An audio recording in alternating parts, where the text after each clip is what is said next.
प्राचीन काल में एक विशाल और समृद्ध राज्य था जिसका नाम था अक्षयपुरी। उस राज्य के राजा थे राजा रत्नधर। वे अत्यंत धर्मात्मा और न्यायप्रिय थे। वे सदैव अपनी प्रजा के कल्याण के लिए कार्य करते थे। राजा को एक योग्य उत्तराधिकारी चाहिए था, इसलिए राजा और रानी ने वर्षों तक तपस्या की। उनकी तपस्या से प्रसन्न होकर भगवान शिव ने उन्हें संतान का वरदान दिया। कुछ समय बाद रानी गर्भवती हुई। राजा और रानी अत्यंत प्रसन्न हुए। वे चाहते थे कि उनका पुत्र एक महान राजा बने, लेकिन जब रानी ने पुत्र को जन्म दिया तो वह बालक शारीरिक रूप से कमजोर और विकलांग था। उसके शरीर की हड्डियां टूटी हुई थीं और वह शारीरिक रूप से सक्षम नहीं था। राजा रत्नधर का हृदय भीतर से टूट गया। उसने ईश्वर से प्रश्न किया कि ऐसा क्यों हुआ। तब राजा रत्नधर ने भगवान श्री कृष्ण से मिलने का निर्णय लिया और अपने दुखों को साझा करने के लिए वहां पहुंचा। राजा ने पूछा, हे प्रभु, मैंने इतनी तपस्या की, यज्ञ किए, फिर भी मेरे पुत्र का जन्म विकलांग क्यों हुआ?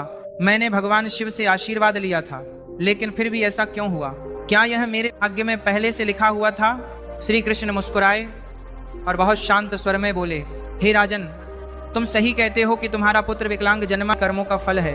यह तुम्हारे और तुम्हारे पुत्र की आत्मा के पिछले जन्मों के कर्मों का परिणाम है जो तुम्हारे भाग्य से जुड़ा हुआ था। लेकिन यह इसलिए नहीं हुआ कि तुम्हारा भाग्य पहले से तय था। ये इसलिए हुआ क्योंकि कर्म ही भाग्य को जन्म देते हैं। राजा ने आश्चर्य से पूछा, हे प्रभु, क्या भाग्य वास्तव में पहले से लिखा होता है? श्री कृष्ण बोले, जन्म, मृत्यु और जीवन के उतार चढ़ाव पहले से निर्धारित होते हैं, लेकिन जो कर्म हम करते हैं वही हमारे भाग्य को बदलने की शक्ति रखते हैं। जिस दिन तुम्हारे पुत्र का जन्म हुआ उस दिन तुमने एक विशेष आत्मा का वरदान पाया था, लेकिन उस आत्मा को चुनौतियां मिलना आवश्यक था ताकि वह धैर्य, साहस और पराक्रम को अपने भीतर विकसित कर सके।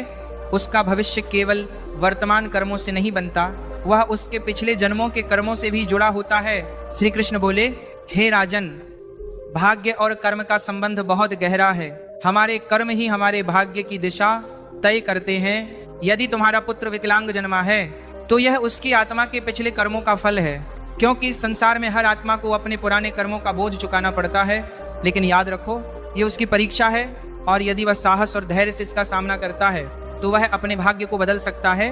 राजा ने पूछा, हे प्रभु, क्या मैं और मेरा पुत्र अपना भाग्य बदल सकते हैं? श्री कृष्ण ने उत्तर दिया, हाँ, तुम दोनों बदल सकते हो। उसकी विकलांगता उसके कर्मों का परिणाम थी, लेकिन उसका भविष्य तुम्हारे और उसके आज के कर्मों पर निर्भर करेगा। यदि तुम उसे साहस, आत्मविश्वास और धैर्य सिखाओगे तो वह अपने भाग्य को बदल सकता है। भाग्य एक चक्र है जो कर्मों के अनुसार घूमता रहता है।